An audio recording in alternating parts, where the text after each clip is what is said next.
नमस्कार, मैं Renuka Shahane crime petrol सतर्क के इस नए अध्याय गुमराह बचपन में आपका स्वागत करती हूँ। हमारी सोच और कल्पना की भी एक दुनिया होती है, लेकिन ये हमेशा जरूरी नहीं होता कि हम जो सोचे वो सच हो जाए। लेकिन अपराध की योजना बनाने वाला दिमाग भी तो अक्सर अपनी कल्पना, अपनी सोच को एक हकीकत की शक्ल देने की ही कोशिश कर रहा होता है। और जब ऐसे परफेक्ट क्राइम घटते हैं तो कई बार वो इतना चकित कर देते हैं कि यही लगता है क्या वाकई ऐसा भी हो सकता है। ये केस भी एक ऐसी ही अतिशयोक्ति है। जो हुआ था वो बेहद ही संगीन जुर्म था, लेकिन जिस तरह से हुआ था वो अकल्पनीय था। हर मोड़ पे ऐसा प्रतीत हो रहा था जैसे अपराधी ने कोई ऐसा क्राइम थ्रिलर लिख डाला था जिसमें इंसानी जज्बात और हैवानियत का हर वो रंग था जिसने कई हंसती खेलती मासूम जिंदगियों को बेरंग कर दिया था। तो प्रसून जी, आपने अपनी इस नॉवल के अंदर एक क्रिमिनल को ग्लैमराइज किया है, मतलब ये बुक क्रिमिनल पे है? जी नहीं फ्रेंड्स, मेरी ये नॉवल मेरा अस्तित्व एक ऐसी औरत की कहानी है जिसे अपने पति की शक्ल पसंद नहीं थी। उसने अपने पति के सर को काट के फेंक दिया और उसके जैसे ही दिखने वाले एक और आदमी की तलाश की। The myth of 7 doppelgangers exist in the universe, जिसका मतलब है एक ही शक्ल के 7 लोग इस धरती पे होते हैं। Interesting plot. एक पर्सनल सवाल, क्या आपकी बीवी को आपकी शक्ल पसंद है? वेल फ्रेंड्स, मेरी बीवी तो एक जर्नलिस्ट है। अब उसे मेरी शक्ल पसंद है या नहीं, आई डोंट नो, लेकिन हाँ, वो इस समाज का चेहरा जरूर बदलना चाहती है। सुमन, तुम तो अपने पति की तरह फ्रिक्शन लिखने लगी। तो इतना मेरे से मसाला? सर, लगता है आपने मेरे पति की किताबें नहीं पढ़ी। उनका कंटेंट हमेशा रियल लाइफ से इंस्पायर्ड होता है। और सर, रही बात मेरी, तो मैं भी हमेशा सच ही लिखती हूँ। You mean Gonda murder case में एक भैंस को बांधने वाली रस्सी का गायब करना क्रिमिनल का षड्यंत्र है? यस सर, उसी भैंस की रस्सी से उस विक्टिम के हाथ पैर बांधे गए थे जिसकी लाश मिली है। और सर, मेरे पास प्रूफ है उसके लिए। ये देखिए, ये देखिए सर।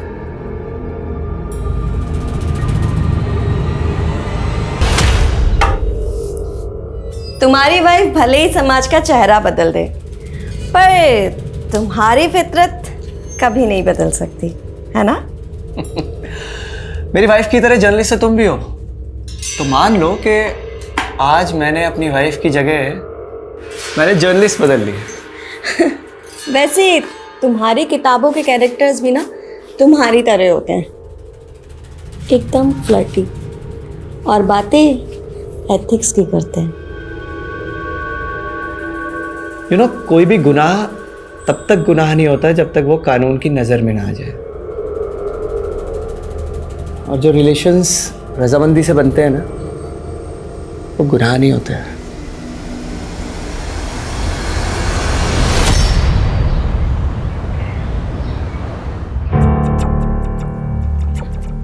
आदित्य, कब से खेल रहे हो यार? फोन दो मेरा।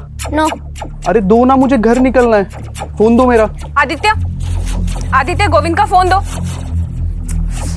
फोन दो गोविंद का। मम्मा, ये लो। थैंक्स। चलो अंदर, चलो अंदर। सारा दिन मोबाइल पर लगे रहते हो। ये देख आलिया को हर वक्त पढ़ाई में ध्यान रखती है। चल अब अपनी बुक्स उठा। अरे छोड़ो ना मम्मी, मुझे ना पापा जैसे राइटर बनना है ना आपके जैसे जर्नलिस्ट। तो मुझे पढ़ने की क्या जरूरत?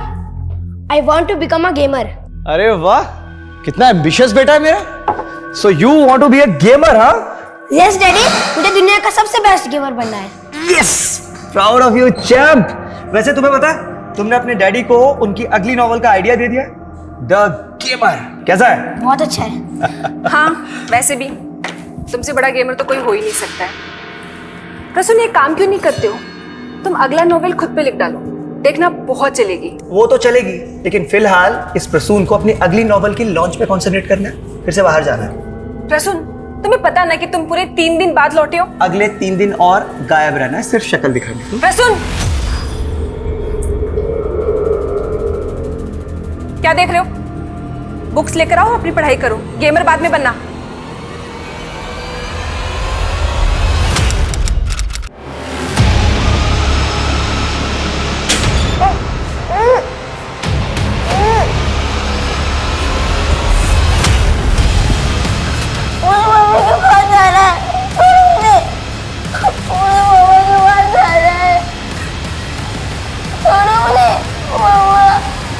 सुमन, तुम मेरी बात नहीं समझ रही हो। अगर ये सब इतना आसान होता तो लोगों को फिर सपने पूरे करने के लिए स्ट्रगल ही नहीं करना पड़ता। रुद्र, जर्नलिज्म में मैंने पूरी अपनी जिंदगी दी है, और अगर मैं वो ना लिख सकी जो मैं लिखना चाहती हूँ तो क्या फायदा। रुद्र जरा सोचो, हमारा खुद का न्यूज़ वेब पोर्टल होगा तो होगा तब जब फाइनेंसर राजी होंगे। वैसे मैं क्या कहता हूँ सुमन, तुम्हारे पति के पास भी इतना पैसा। रुद्र, मैं अपने पति से कोई एहसान नहीं लेना चाहती, ओके? अरे 1 मिनट।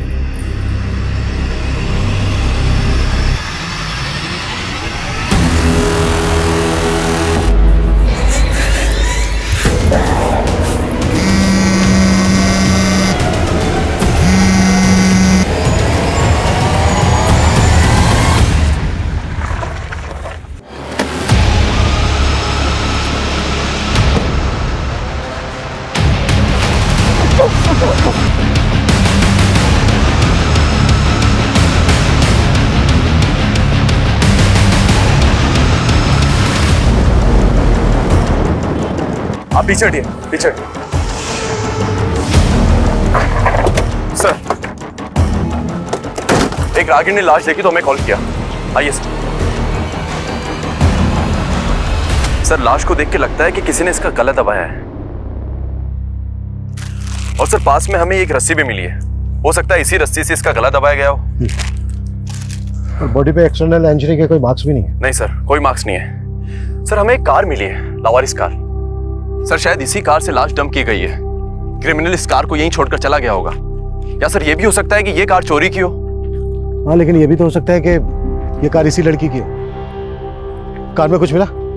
इस कार के पेपर वगैरह? नहीं सर, कार में कुछ नहीं मिला। मैंने अच्छे से चेक कर लिया है और कार की डिटेल निकालने के लिए भी बोल दिया है।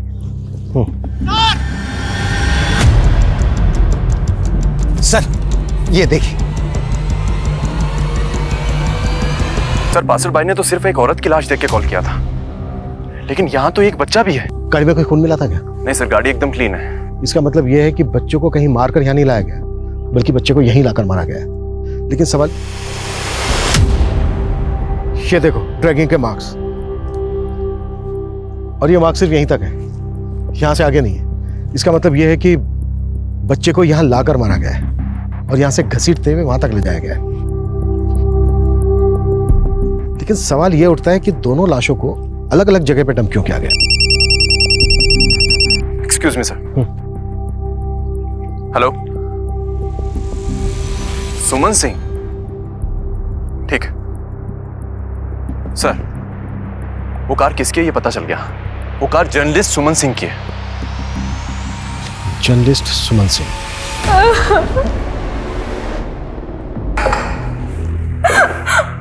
बेटा हिम्मत रखो, हिम्मत रखो बेटा। अच्छा, तुम्हारी मौसी के पति, तुम्हारे मौसा जी, वो कहाँ है? सर, वो तो आउट ऑफ स्टेशन है। तुम्हारी मौसी सुमन और तुम्हारा कजन आदित्य, ये गए कहाँ थे?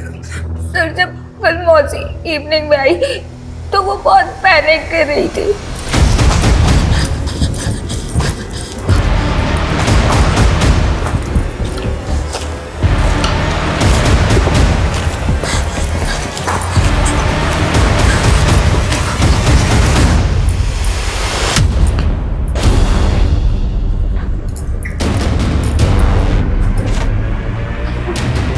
मौसी,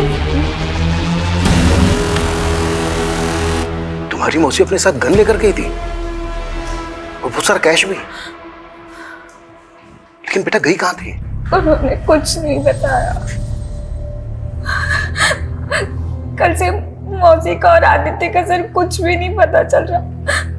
मैंने मौसा जी को भी कॉल किया, लेकिन उन्होंने भी मेरा फोन नहीं उठाया। अच्छा बेटा, तुम हमें अपने मौसा जी का नंबर दो। Officer, you are responsible for the law and order of this city. Please बताइए किसने मारा है मेरी बीवी और बेटे को। हम इन्वेस्टिगेट कर रहे हैं। आप 3 दिन से कहाँ थे? मैं अपनी बुक लॉन्च के लिए दिल्ली गया हुआ था, लेकिन पहले आप बताइए कि आप पहले हमारे सवालों का जवाब दीजिए। आपकी पत्नी घर से इतना सारा कैश और गन लेकर कहाँ गई होगी? इंस्पेक्टर, मुझे इस सब के बारे में कुछ नहीं पता। आलिया फोन कर रही थी आपको, आपका नंबर लग नहीं रहा था। आपकी पत्नी सुमन से तो बात हुई होगी। सुमन का कई बार कॉल आया था, लेकिन मैं इतना बिजी था कि मैं उसका कॉल आंसर नहीं कर पाया। बाद में मेरे फोन की बैटरी चली गई एंड अनफॉर्चुनेटली मैंने चार्जर भी कैरी नहीं किया था। किसी पे शक है आपको? सुमन वॉज अ नोन जर्नलिस्ट। वो अक्सर कंट्रोवर्शियल मुद्दों पे लिखा करती थी। May be somebody. और आपका बेटा? ये आपको इन्वेस्टिगेट करना है ऑफिसर, और उल्टा आप मुझे से सवाल करे जा रहे हैं। देखिए, इन्वेस्टिगेट तो हम कर ही रहे हैं, वो हमारा काम है। फिलहाल आप जाइए, पोस्टमार्टम के बाद बॉडीज आपको सौंप देंगे।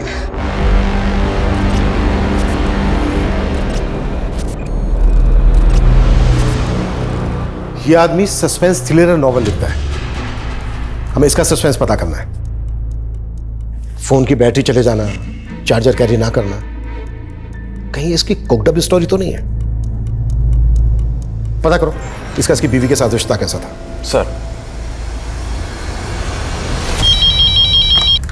हेलो, जर्नलिस्ट सुमन के मर्डर की वजह जानना चाहते हो? आप कौन? उसका लैपटॉप चेक करो, वजह ही वजह छिपी है।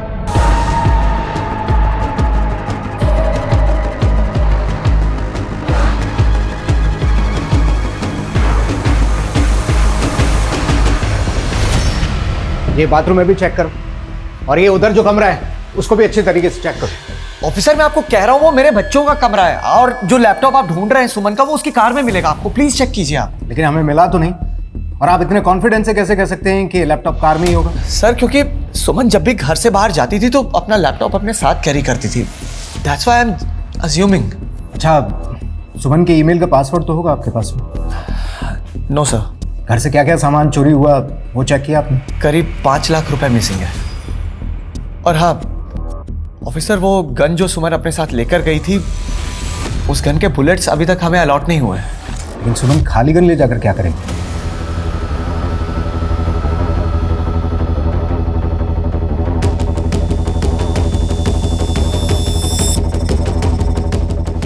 सर, कांस्टेबल यादव को जो कॉल आया था वो मायापुरी के एक पीसीओ से था, लेकिन ये मालूम नहीं चल रहा कि वो कॉल किसने किया था। सर, कहीं कोई हमें सुमन के लैपटॉप में उलझा के भटका तो नहीं रहा?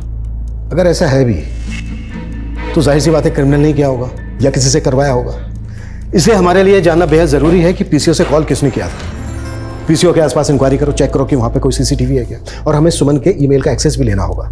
आजकल बहुत सारे लोग अपना डेटा क्लाउड में स्टोर करके रखते हैं। साइबर टीम की मदद लो, और सुमन जिस न्यूज़पेपर के लिए लिखती थी उसके एडिटर से भी मिलना होगा। अपनी एक टीम को ले जाओ। सर। सी लिसन, आपसे जो भी कहना है ना वेबकैम पे कहना। फोन कॉल्स और मैसेजेस बंद। इतनी अनोखी अनोखी कहानियां लिखने वाला आज अपनी जिंदगी की असल कहानी से डर रहा है। सी, मैं ये फिलॉसफी के मूड में नहीं हूँ अभी। अच्छा, और मेरे साथ सोने का भी मूड नहीं है?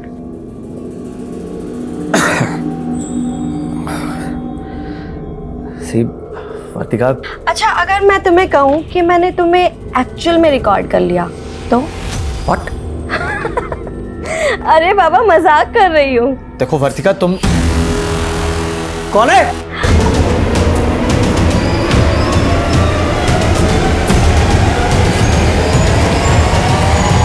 कौन है वहां? क्या हुआ मौसा जी?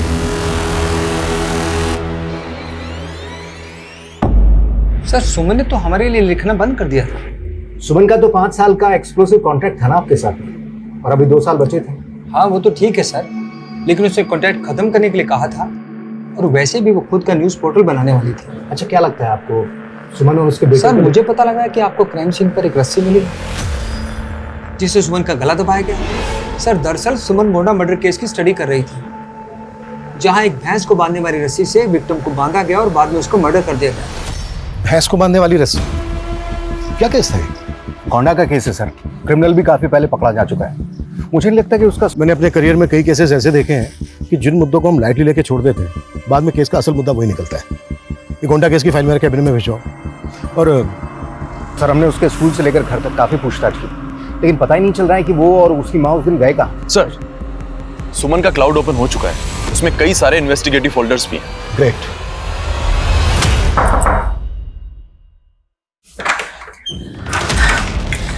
थैंक यू सीमा, मुझे लगा नहीं था कि चिट पे लिखे नंबर पे तुम मुझे कॉल करोगी। सीमा को याद है लगता है। दीदी आप डरो मत, ये रघु है, यहाँ का गार्ड, हमारे साथ ही है। अंदर चलिए। दीदी मैंने इन्हीं के फ़ोन से फ़ोन किया था, ये बहुत अच्छे हैं। सीमा, मैंने सुना है कि इस ऑर्फनेज की बच्चियों के साथ ज़्यादती होती है। ज़्यादती तो बहुत छोटा शब्द है। यहाँ का मैनेजर हम लड़कियों को बड़े बड़े पार्टीज में बेचता है और वहाँ हमारे साथ। सीमा डरो मत, मैं तुम सबको इंसाफ दिलाऊंगी। ओके रघु, तुम उस मैनेजर के खिलाफ बयान दोगे? मैडम वो मरवा देगा, लेकिन मैं सीमा की मदद भी करना चाहता हूँ क्योंकि मैं इसे प्यार करता हूँ। बाकी क्लिप्स में तो ऑर्फनेज से जुड़ा हुआ कुछ नहीं मिल रहा। ऑर्फनेज की वो लास्ट क्लिप थी और वो क्लिप थी 12 तारीख की।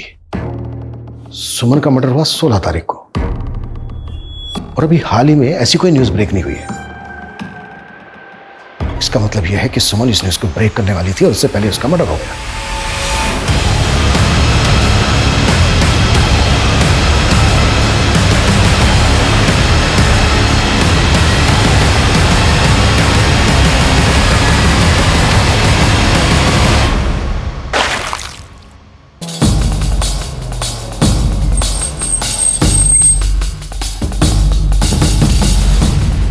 सर, इस जर्नलिस्ट के मर्डर के बारे में मैंने सुना था। ये लेडी हमारे एनजीओ के बारे में कुछ आर्टिकल लिखना चाहती थी कि हम लोग किस तरीके से यहाँ पर बच्चों की सेवा करते हैं। आपके एनजीओ में एक रघु नाम का गार्ड था, हमें पता चला कि वो सुमन के टच में था। सर, वो तो अचानक नौकरी छोड़कर भाग गया। हमें शक है कि रघु सुमन और उसके बेटे आदित्य के मर्डर में इन्वॉल्व है। उसकी सारी डिटेल दीजिए।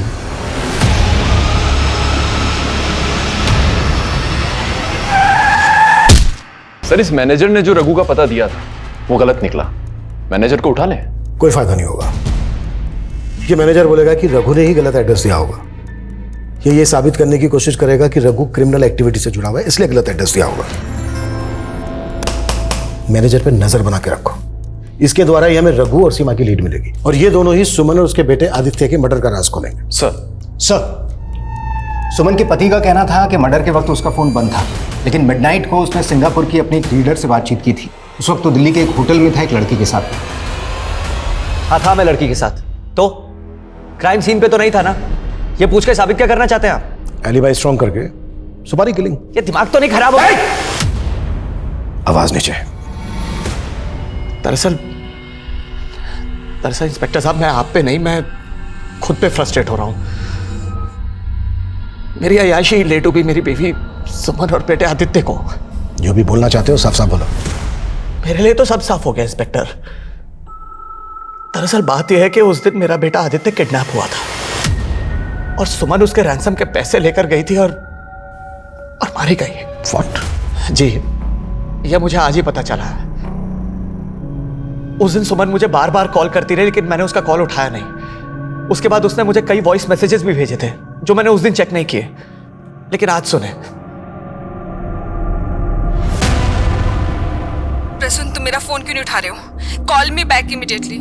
आदित्य का किडनैप हुआ है। किडनैपर्स ने मुझसे 5 लाख रुपए की रैंसम मांगी है। सुमन रैंसम के पैसे लेके गई और अगर सुमन को रैंसम के लिए कॉल आया होता तो उसके सीडीआर में दिखता, लेकिन उसके सीडीआर में हमें ऐसा कोई कॉल नहीं दिखा। इंस्पेक्टर साहब, आप बोल रहे हैं कि मेरी बीवी सुमन एक जर्नलिस्ट थी और जर्नलिस्ट के अक्सर दूसरे सीक्रेट नंबर भी होते हैं। शायद उसी नंबर पे रैंसम का कॉल आया होगा। सुमन का दूसरा नंबर है तुम्हारे पास? सर, मैंने कहा दूसरा सीक्रेट नंबर। वो सीक्रेट रखते हैं, फैमिली मेंबर्स को भी नहीं बताते, लेकिन शायद रुद्र को पता होगा। कौन रुद्र? सुमन का। इंस्पेक्टर साहब, मुझे शक है कि जिस तरह मेरे दूसरी औरतों के साथ रिलेशन रहे मेरी बीवी सुमन और ये रुद्र भी। सिर्फ एक आवाज के बेसिस पे हम ये नहीं मान सकते कि जो प्रसून कह रहा है वही सच है। लेकिन सर, वो आवाज हूबहू सुमन की लग रही है और वो वॉइस मैसेज भी उसी के नंबर से आया था। शायद तुमने प्रसून की किताबें नहीं पढ़ी है। उसके क्राइम थ्रिलर उसके बयान से भी ज्यादा घुमावदार होते हैं। मुझे लगता है कि वो हमें घुमा रहा है। आई स्ट्रांगली फील वो इस मर्डर में इन्वॉल्व है।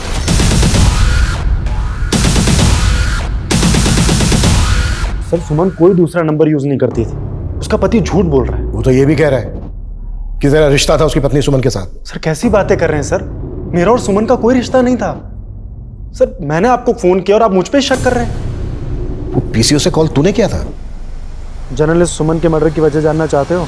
लेकिन सुमन का लैपटॉप तो हमें मिला नहीं, और तूने कॉल करके कहा था कि उसकी मौत का कारण उसके लैपटॉप में मिलेगा। सर एक्चुअली सुमन एक ऑर्फनेज को इन्वेस्टिगेट कर रही थी, लैपटॉप में उसी की क्लिप थी। मैं और सुमन मिलके एक न्यूज़ पोर्टल लॉन्च करने वाले थे, और वो ऑर्फनेज की न्यूज़ ही हमारी पहली पब्लिश न्यूज़ होती।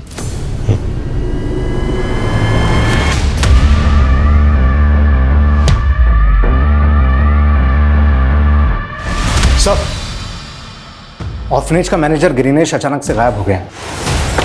व्हाट? मैंने कहा था ना उस पर नजर रखना। कैसे गायब हो गया वो? शायद घर के पिछले दरवाजे से। तो खड़े क्या कर रहे हो यहाँ पे? पता करो कहाँ गायब हो सकता है वो। सर एक बात और, शामली पुलिस को रघु की लाश मिली है, लेकिन सीमा का कहीं पता नहीं चल रहा। शायद रघु और सीमा, सुमन आदित्य, ये हिट एंड रन का केस नहीं है, बल्कि रघु को मार के सीमा को गायब किया गया है।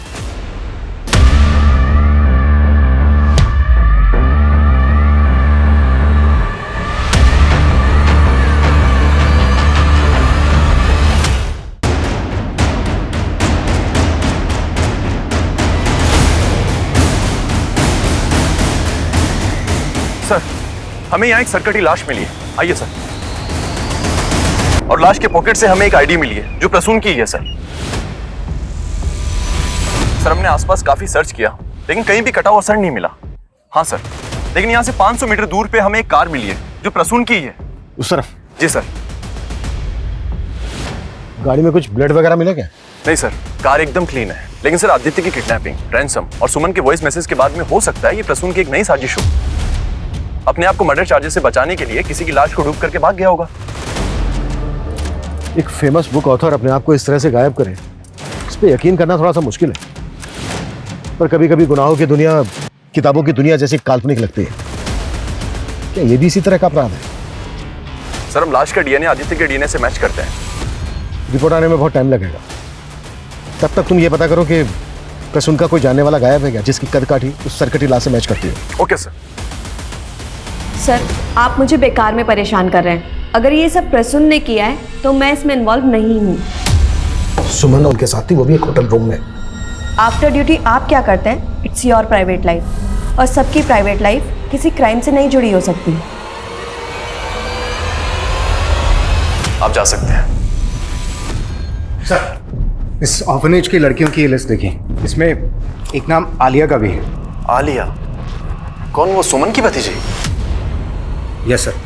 लेकिन उसका नाम इस लिस्ट में कैसे हो सकता है?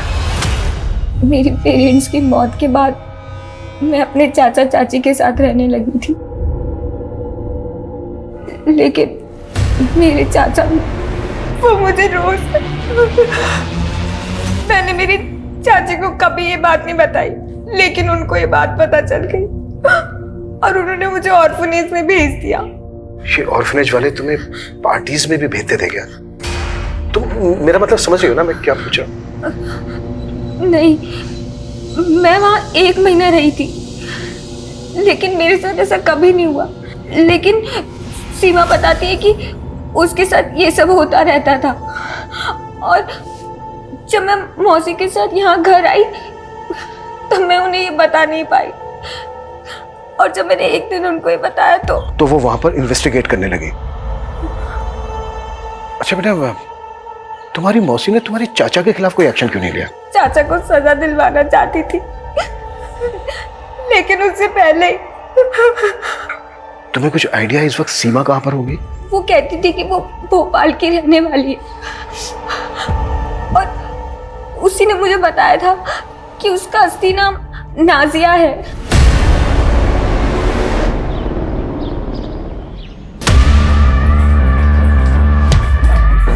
मैं दरवाजे पर ताला लगा कर जा रहा हूं, बाहर निकलने की कोशिश भी मत करना, समझी?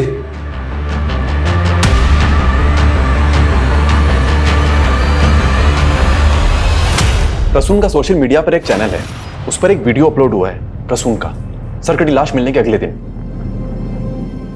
दोस्तों आप लोग मेरी नई नॉवल मेरा अस्तित्व को लेके काफी एक्साइटेड हैं, लेकिन मैं आपको कुछ बताना चाहता हूं। मैंने इसके सीक्वल पर भी काम करना शुरू कर दिया है, जिसका टाइटल होगा द गेमर। अगर ये प्रसून का षड्यंत्र है तो वो अपना वीडियो खुद अपलोड नहीं करता, या तो फिर ये वीडियो पहले से अपलोडेड था जिसको एक पर्टिकुलर डेट पे रिलीज करने की सेटिंग की गई होगी, या फिर ये वीडियो किसी और ने अपलोड किया है प्रसून के चैनल पर। सर मैं पता करता हूँ, लेकिन सर एक और बात है, एक विदेशी फिल्म है जिसका प्लॉट बिल्कुल इस केस की तरह है। उसमें भी एक आदमी अपने बीवी बच्चे को मारकर एक सरकटी लाश के पास अपनी पहचान के कुछ सबूत छोड़ जाता है। अगर प्रसून उस फिल्म से इंस्पायर्ड है तो हमें यह भी पता करना होगा उस सरकटी लाश किसकी थी। सर मैंने चेक किया है, लेकिन उसके बैकग्राउंड में कोई भी ऐसा नहीं है जो गायब हुआ हो।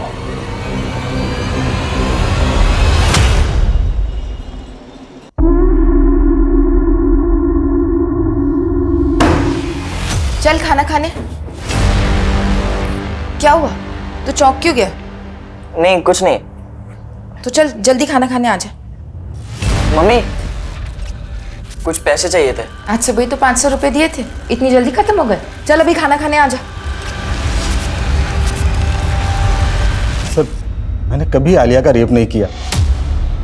वो तो सर उसका पालन पोषण भारी पड़ रहा था, इसलिए हमने उसे अनाथ आश्रम में छोड़ा। आप चाहे तो आलिया की चाची से पूछ लीजिए साहब। वो तो तुझे बचाएगी पर तू बचेगा नहीं। तेरी करतूत बाहर ना जाए इसलिए तूने सुमन को मार डाला। नहीं साहब, हमने किसी को नहीं मारा। और साहब वो तो प्रसून और सुमन भी मान नहीं थे साहब। वो प्रसून का सुमन की बहन के साथ चक्कर था और आलिया प्रसून की बेटी है। इसी वजह से मेरे बड़े भाई ने सुसाइड किया और फिर आलिया की माँ भी चल बसी। घुमा रहा है मैं झूठ नहीं बोल रहा साहब। ये तो प्रसून के पुराने कांड थे। उसने कई महिलाओं की जिंदगी बर्बाद की है साहब, और शायद उन्हीं में से किसी ने उसके परिवार के साथ ऐसा किया हो। गगन तू मेरे कमरे चोरी? तू चोरी कर रहा है? ड्रग्स? तो तुझे ड्रग्स लेने के लिए 2 लाख रुपए चाहिए थे? हाँ? माँ मुझे लेके जाने दे। अरे ऐसे कैसे ले जाने तू? भीड़ पे उठते क्या पैसे? माँ जाने दे। माँ गगन। भोपाल पुलिस ने सीमा का फोटो आइडेंटिफाई किया है। उनका कहना है कि कोई और नहीं, नाजिया है।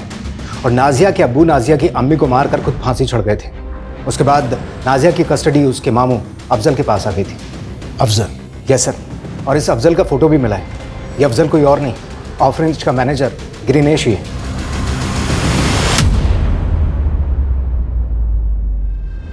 सीमा उर्फ नाजिया, ऑर्फनेज के मैनेजर ग्रीनेश उर्फ अफजल की भांजी।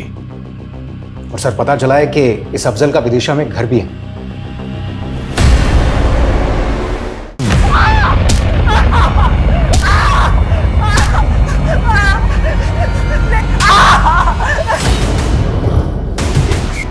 आइए सर, ये रूम है। ताला दो।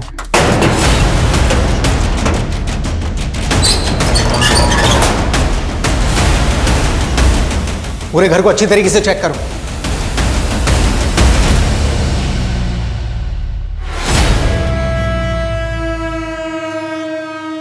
नाजिया,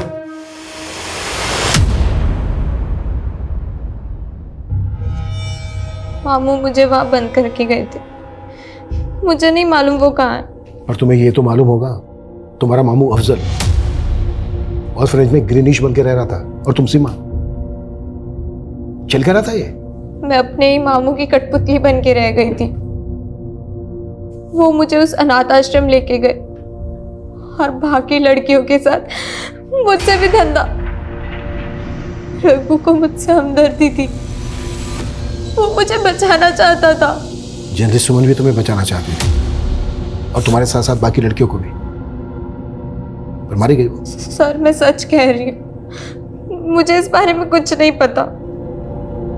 पर उस रात जब वो वहां आई थी तब। दरवाजा खोल, खोल दरवाजा, नहीं तो खोल, खोल दरवाजा, खोल। हाँ? किससे बात कर रही थी ना? किसी से बात कर रही थी? किसी से नहीं। अब तू क्या कर रहा है? बाहर निकल। सब मामू को सब पता चल गया था। फिर उन्होंने मुझे और रघु को अलग कर दिया, मुझे विदिशा में लाके रख दिया और उन्होंने मुझे धमकी भी दी थी कि अगर मैंने भागने की कोशिश भी की तो वो रघु को मार देंगे।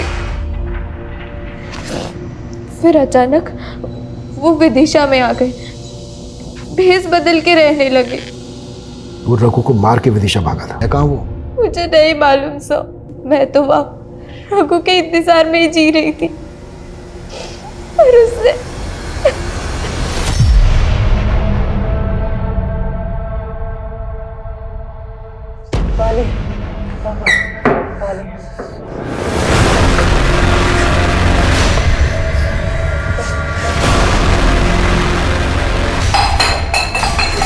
पानी वानी कुछ नहीं मिलेगा इससे, तड़पने दो और तड़पने दो, तड़प दो।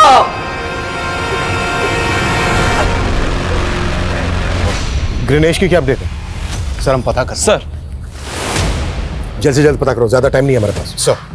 सर बिहार पुलिस ने हमसे कांटेक्ट किया है। 5 साल पहले दरभंगा में ठीक इसी तरह का क्राइम हुआ था जो उस विदेशी फिल्म से इंस्पायर्ड था। एक आदमी अपनी बीवी बच्चे को मारकर एक सरकटी लाश वहां छोड़कर भाग जाता है। बाद में पता चला कि उसका डीएनए ही अलग है। सर वो क्रिमिनल अभी तक फरार है। लेकिन बिहार पुलिस ने हमसे कांटेक्ट क्यों किया? सर दरभंगा में जिस आदमी ने क्राइम किया था उसका नाम राकेश है। उसका भाई वहीं रहता है आज भी। उसके भाई को लगातार मेरठ से कॉल आ रहे थे पिछले कई महीनों से। और सर हमारे मेरठ में भी तो उन्हें लग रहा है कि दरभंगा का वो क्रिमिनल राकेश मेरठ में हो सकता है और हमारा केस उस क्रिमिनल से इंस्पायर्ड हो सकता है। मेरठ का नंबर किसका है? सर नंबर तो फेक आईडी का है, लेकिन मेरठ की जनता कॉलोनी में एक्टिव है। सर ये राकेश की फाइल है।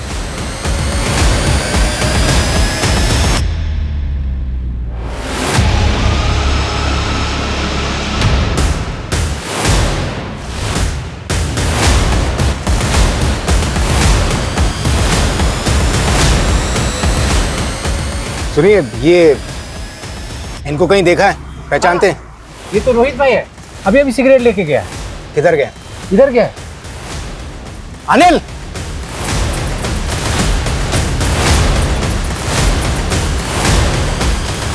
रोहित उर्फ राकेश।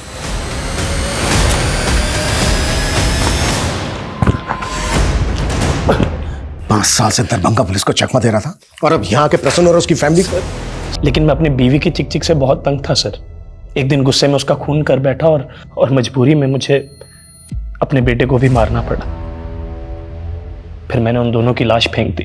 दरभंगा पुलिस को जब लाश मिली तो सर वो मुझ पे ही शक करने लगे। उससे निजात पाने के लिए मेरे अंदर उधेड़बुन चल रही थी सर। और फिर सर मैं विदेशी फिल्म की स्टोरी को अपनी रियल लाइफ में कॉपी करने की सोचने लगा। और फिर मैंने एक भिखारी ढूंढा और उसका सर काट के अलग कर दिया और उसकी जेब में अपनी आईडी डाल दी। सर मैं तो यहाँ पर अपनी पहचान बदल के रह रहा था, लेकिन यहाँ भी मेरे जैसा मर्डर। मैं तो खुद हैरान हूं कि मेरा तरीका किसने कॉपी कर लिया सर। चल एक बार को मान लेते हैं कि तू सच बोल रहा है। तो ये बता, यहाँ पे ये बात तूने अपनी किसी को बताई थी? एक दिन नशे में एक लड़के के आगे मुंह खोल बैठा था सर। मुझसे चालाकी करने की कोशिश भी मत करना, तू जानता नहीं मैं क्या चीज़ हूँ। मैं दरभंगा पुलिस को 5 साल से घुमा रहा हूँ, तू क्या चीज़ है? कौन था वो लड़का? गगन।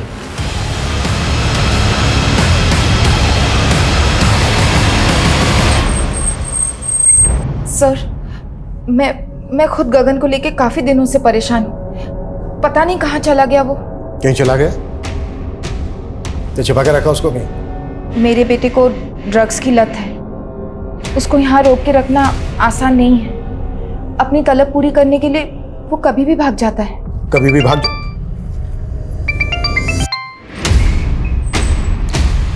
हाँ मनीष बोलो।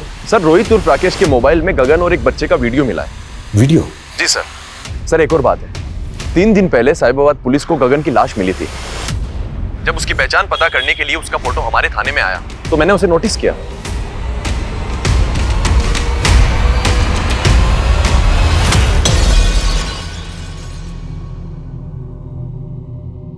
क्या ये?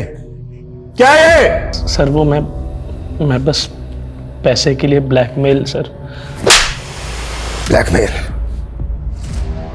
तूने इस बच्चे गगन को मार डाला, अब बोल रहा है कि इसने तेरा तरीका अपनाया? नहीं सर, मैंने उसका मर्डर नहीं किया सर, मैंने सिर्फ ये वीडियो बनाया था। इस वीडियो में जो दूसरा लड़का है वो कौन है?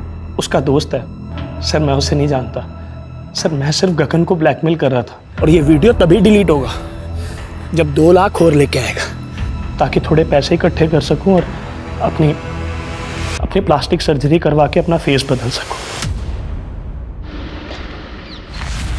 हमने तुम्हारी एक्टिविटीज चेक की। जब से गगन का मर्डर हुआ है किसी को भी ऐसा लगा नहीं है कि तुम दोनों को अपने बेटे मरने का कोई दुख हो। गगन की लाश मिलने से पहले से तुम्हारे घर से चीखने चिल्लाने की आवाजें आ रही थी, और ये तुम साहिबाबाद के एक सीसीटीवी में कैप्चर हुए। हमने ही गगन को मारा और कुछ नहीं किया। ड्रग्स लेता था तो इसका मतलब यह है कि तुम उसका... ड्रग्स लेता था तो क्या? अपनी मां का रे।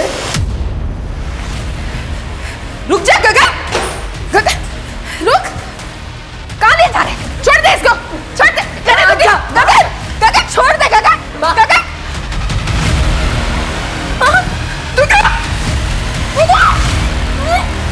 उसके बाद हमने उसे कमरे में बांध दिया। सोचा उसकी ड्रग्स की आदत छूट जाएगी, लेकिन वो तो और भी ज्यादा खतरनाक हो गया। ले खाना खा ले।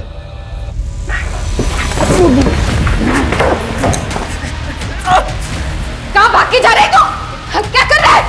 क्या करेगा? संभालिए इसे, बाहर जाके तमाशा करेगा ये। अपनी पत्नी की अस्मिता बचाने के लिए मैंने अपने पति धर्म को निभाया। सर,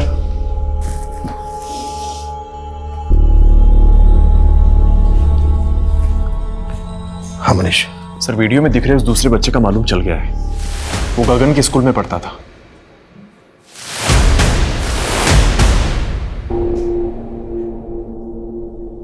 इस वीडियो में गगन के साथ जो दूसरा लड़का है वो तुम हो।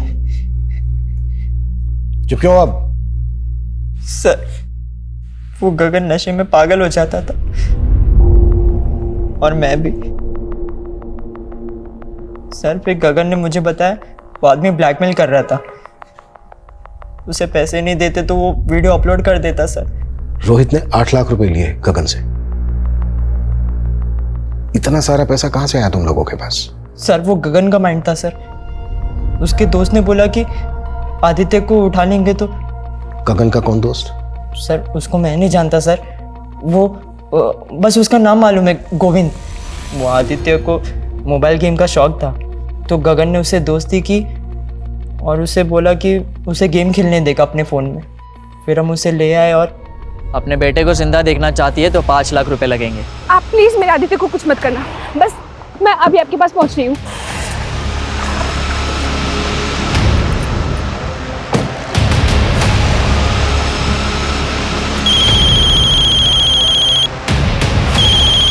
हेलो, हाँ मैं यहाँ पहुंच गई हूँ। तुम कहाँ हो?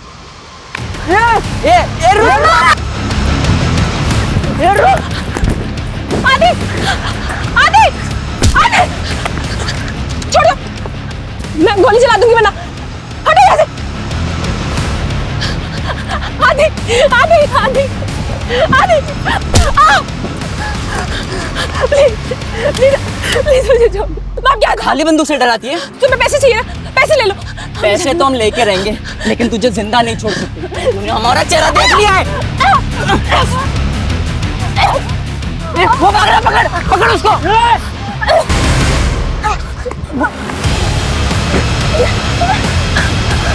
गन हमारे किसी काम की नहीं थी, इसलिए फेंक दी। मोबाइल और लैपटॉप बेच के जो पैसे मिले वो गगन ने रोहित को दे दिए। और प्रसून? मैंने कुछ नहीं किया सर, और वो गगन ने जो भी किया वो गोविंद के कहने पे किया था सर। तुमने सब पैक कर लिया ना? हाँ कर लिया है। कुछ रहा तो नहीं? नहीं नहीं, चलो चलो।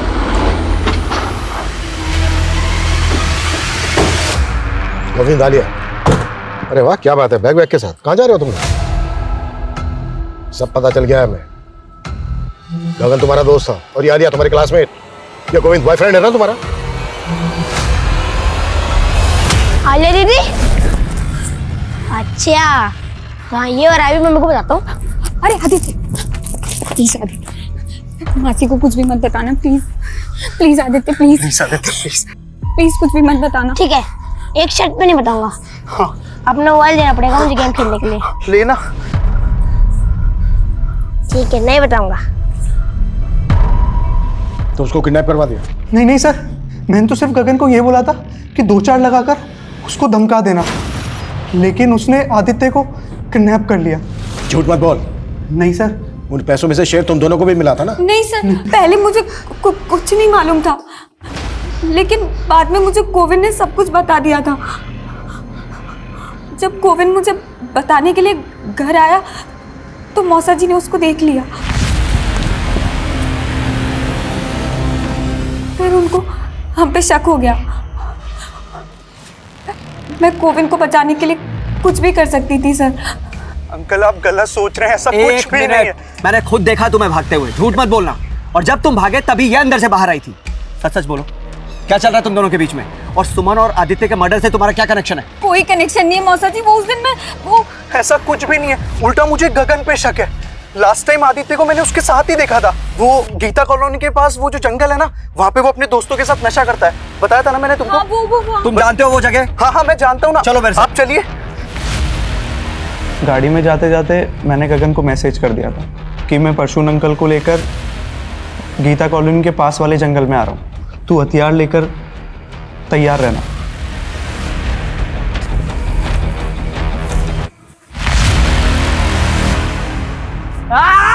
ओए, क्या कर रहा है तू? तुम लोग ये ठीक नहीं कर रहे हो? पागल हो गए क्या?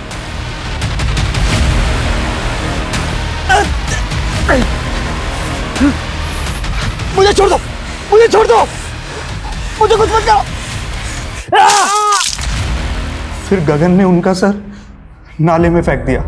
तुमसे एक छोटी सी बात बर्दाश्त नहीं हुई कि वो बच्चा तुम्हारा फोन इस्तेमाल करता था, और तुम्हारी मौसी तुम्हें ऑर्फनेज से लेकर आई, बेटी की तरह पाल रही थी तुम्हें, मां का प्यार दे रही थी।